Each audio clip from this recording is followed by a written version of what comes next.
Hello. We're going to continue with understanding trauma. It was topic 12 from this paperwork I've been reading to you with self-repair tools. So, understanding trauma. In this topic, you will learn about trauma and the feelings associated with it, and how you have learned to cope with trauma in your life. This is difficult work and may bring up some strong emotions for you. You may not want to complete the entire chapter all at once.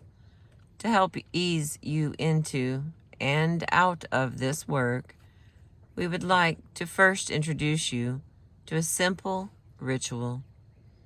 Each time you begin and end your work, use this ritual to keep yourself focused in the present and to remind yourself of the positive aspects of your life.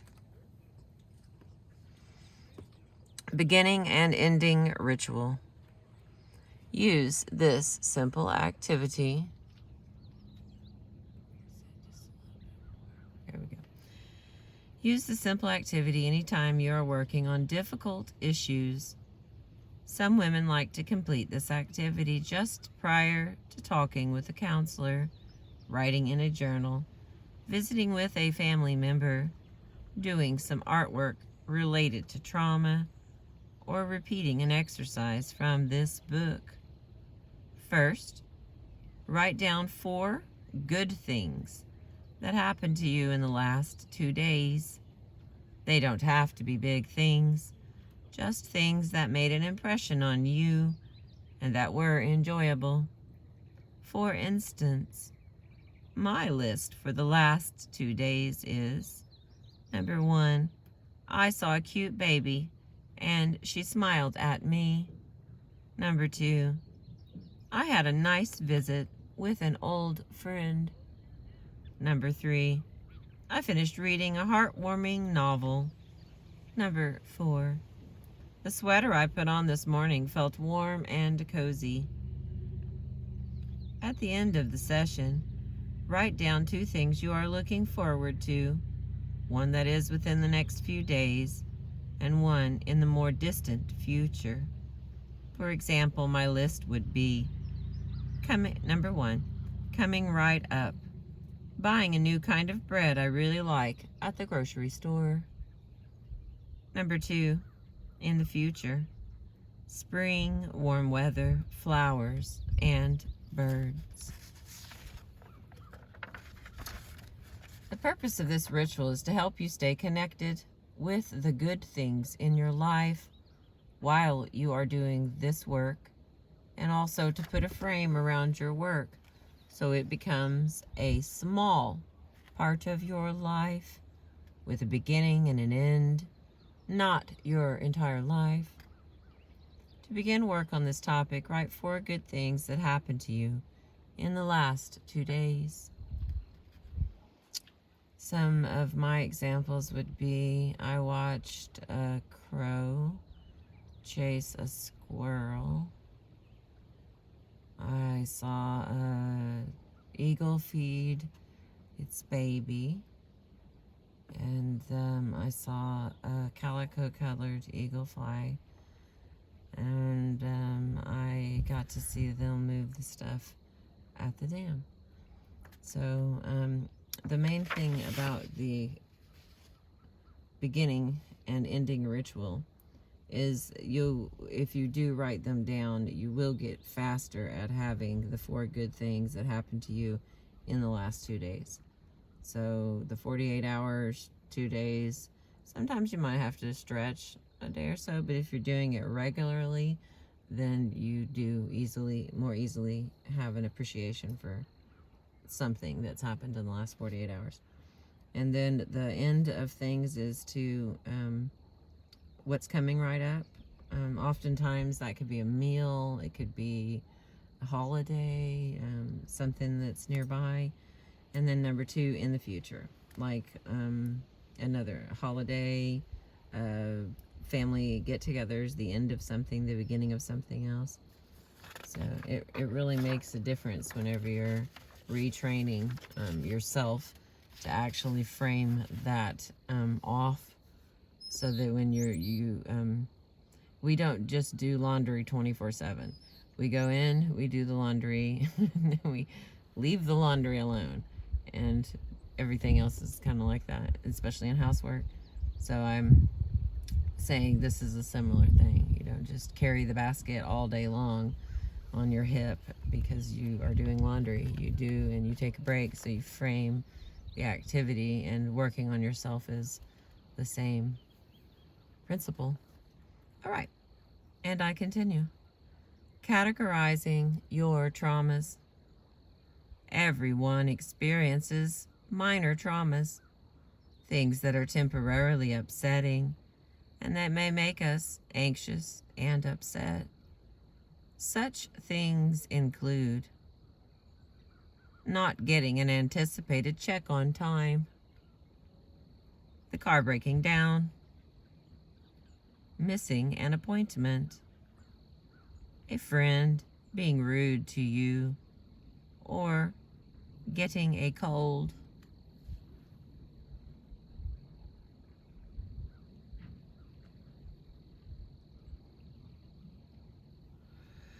Most of the time, you probably get over these small traumas quickly. Below lists some minor traumas that you have experienced recently.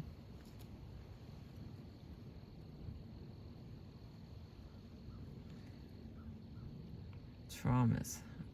I think that some of this here was to help you see that the word itself, trauma, is not spooky ooky. You know, that it is about minor ones too.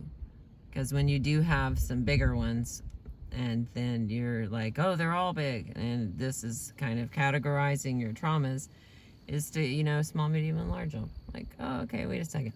It's a lot more a manageable chunk if you know, aren't just thinking they're all big, because they're not all big. All right, we're going to continue here. From time to time, everyone experiences trauma that is harder to deal with and more upsetting. Seeing a beloved pet hit by a car, losing a friend to a devastating illness, having your house broken into, getting divorced, or being a victim of a robbery.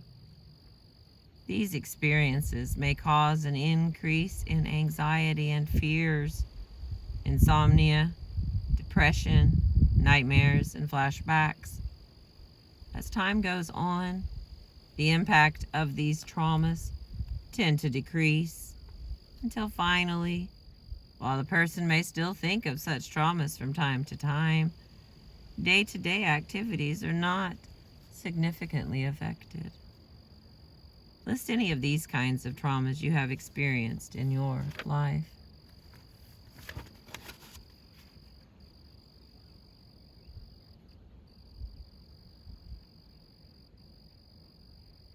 I guess a smaller trauma for me is I locked my keys in my car when I was a teenager, and I think I did it 2 or 3 times in 1 week, and so it was the same fireman who came to help me. I am much older now, and knock on wood, I have not been a lock my keys in the car person, because, like, really, 3 times in 1 week, you know, that's bad. And they had a lot of laughs at my silliness. Okay, so that was a side note. Sorry about that. I'm going to continue. Unfortunately, people also experience trauma that is so horrific that it may seem almost impossible to overcome. Trauma that is so awful that the symptoms persist and often overwhelm the person's life. Examples of these kinds of trauma include child abuse, sexual abuse, physical abuse, emotional abuse, being a victim of a violent crime, losing one or several close family members, or living through a war. sometimes right after the trauma occurs, and sometimes much later. People who experience these kinds of trauma develop severe and persistent symptoms such as depression, anxiety, rage, nightmares, flashbacks, and feeling out of touch with reality. They may turn to alcohol, illegal drugs, promiscuous sex, or self-harming behaviors to try to ease the pain. Little notice was taken of the effects of trauma or the relationship between traumatic experiences and these kinds of symptoms until after World War II and more recently, the Vietnam War. In fact, people who experienced severe war trauma were, and still are, often told that they had a mental illness.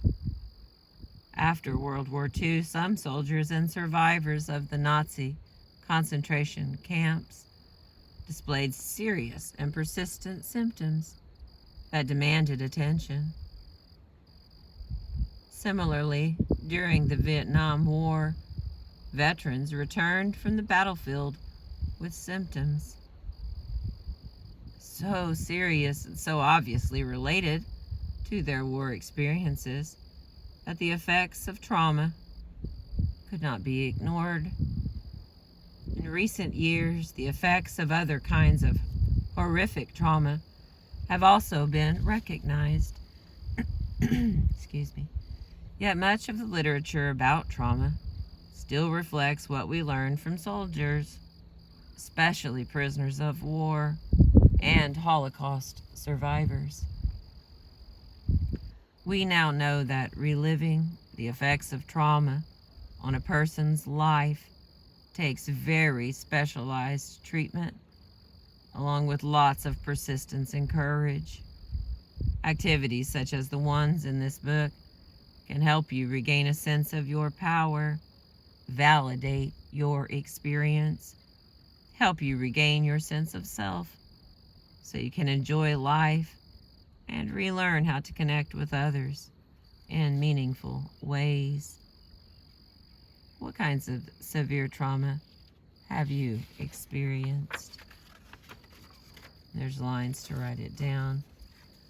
Again, I always suggest that you have a counselor, a therapist, or a close friend to talk to if you're going to touch on some of those things that may require a helper or a guide for yourself. Okay, factors that affect recovery and healing. Every person responds to trauma in his or her life differently. There is no set period of time for recovery. The factors that seem to affect how long it takes to get over the effects of trauma in one's life, or at least reduce these effects so they are not controlling the person's life, include personality type. The environment you grew up in, was it hectic and chaotic or calm and peaceful? Your current living circumstances, your general health, substance abuse or addictions, the length of your exposure to the trauma, the number of traumas you have experienced, even minor traumas, and the severity of the trauma. No one else can determine how a trauma could or should affect someone else. Do not feel that your trauma was too small to have had such a powerful impact. One woman told us that she grew up in a hectic and chaotic household. Small traumas were happening all the time, such as burned dinners, people yelling at each other, lots of people moving in and out. Some traumas that were harder to deal with were also happening simultaneously. She lost her favorite pet. She was involved in a serious car accident. These factors all combined to make it harder for her to deal with a serious SA when she was a teen. What factors in your life do you feel affect your healing journey?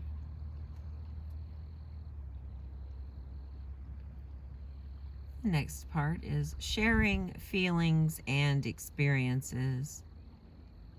List 5 words that you often use to describe how you feel.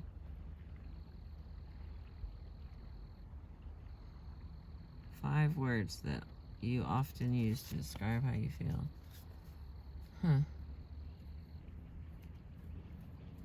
Interesting. Okay, and the next one. I'm sorry, it's not the next one. It's the continuation of sharing feelings and experiences.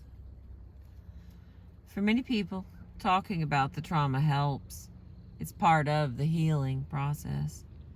You may be uncomfortable or not used to talking about it, but the inability to talk about feelings and the hard things that happen to us in our lives can make the healing process more difficult. In many families, people don't talk about trauma at all. There are a couple of reasons for this. First, family members may feel it is best to forget the bad things that have happened. When Charlene was a little girl, her friend was killed in a very bad accident while she was playing with Charlene. Charlene's family felt it was best for her not to talk about the accident. They tried to get her to focus her attention on other things so she would forget. Charlene never forgot. As an adult, she spent many years in counseling to relieve the effects of this trauma.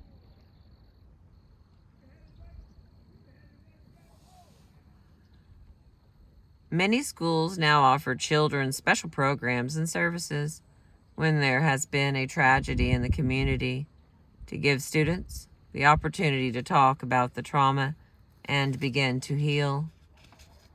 A second reason for silence in families is that the family members don't want other people to find out about bad things that are happening, especially if it involves abuse.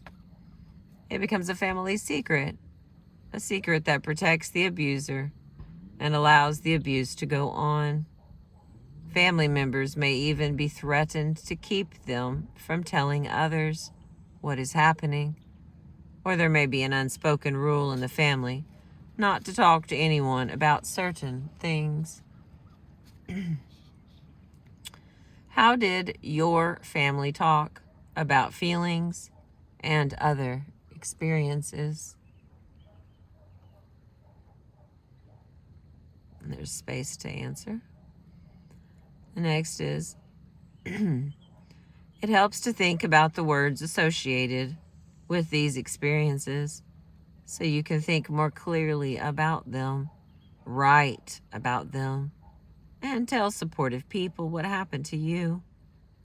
In this exercise, you will write some words that could be used to describe feelings related to trauma. To help you think more clearly about the feelings associated with the word, think of a color that matches that feeling you are describing. You can use the same color over and over if that feels right to you. For example, angry is bright red, isolated is dark gray. So this exercise, you will write some words that could be used to describe feelings related to trauma.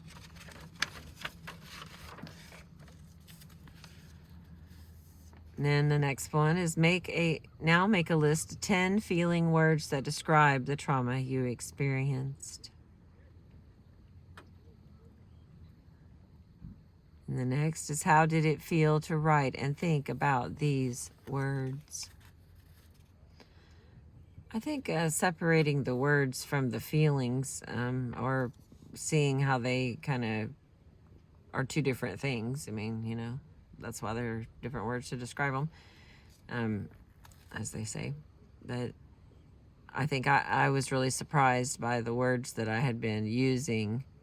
And I would think probably silence is a big one, because you just really don't want anyone to know if you have had something, you know, that has happened to you. You don't want to go around looking like it.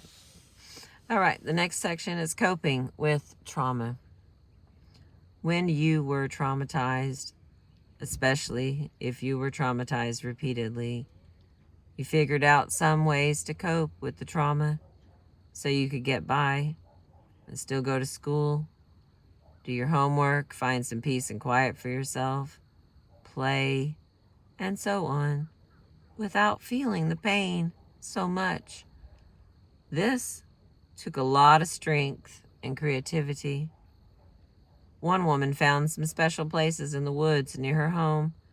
She called these places camps and spent a lot of time there reading books, playing with her dolls, daydreaming, excuse me, and watching the clouds through the treetops. She felt safe and comfortable there because nobody could find her. Describe some ways that you learned to cope with abuse in your life. And there's lines for you to answer, and then it says repeat several times out loud if possible. I am a strong and creative person. I used these attributes to help me get through the hard times in my life. I knew a lady once, and she used to say one of her most delightful things was, okay, this is my rephrasing of what I heard her say. I want to be clear because, you know, interpretation is everything. But she explained to me how interesting it was, each person's story of survival. It truly is absolute creativity on a unique and one and only level. The ways that the mind allows ideas to get past things or to survive in the midst of. And it was just something that I had the opportunity of hearing from her several different times about the beauty of a survivor's story, or of surviving all kinds of things. You know, a car accident is a car accident, and surviving it, losing people in car accidents, I mean, surviving those things and having that story and that piece of yourself that only your mind could have created such a incredible survival story for each and every one of the traumas. And I think I found that even in my own stories, that it is much more, it feels a lot better to look at those things that maybe were, you know, no one had ever heard of before, but I found a way to get through a situation. And so I've become very, very interested in hearing other people's individual, creative, unique stories of survival. It's like the most interesting part of us, you know. All right, sorry, I got on a tangent there. I'm a strong and creative person. I use these attributes to help me get through the hard times in my life. Ending ritual. Describe something you are looking forward to that will happen soon. I'm going to see that full moon rise and the sunset.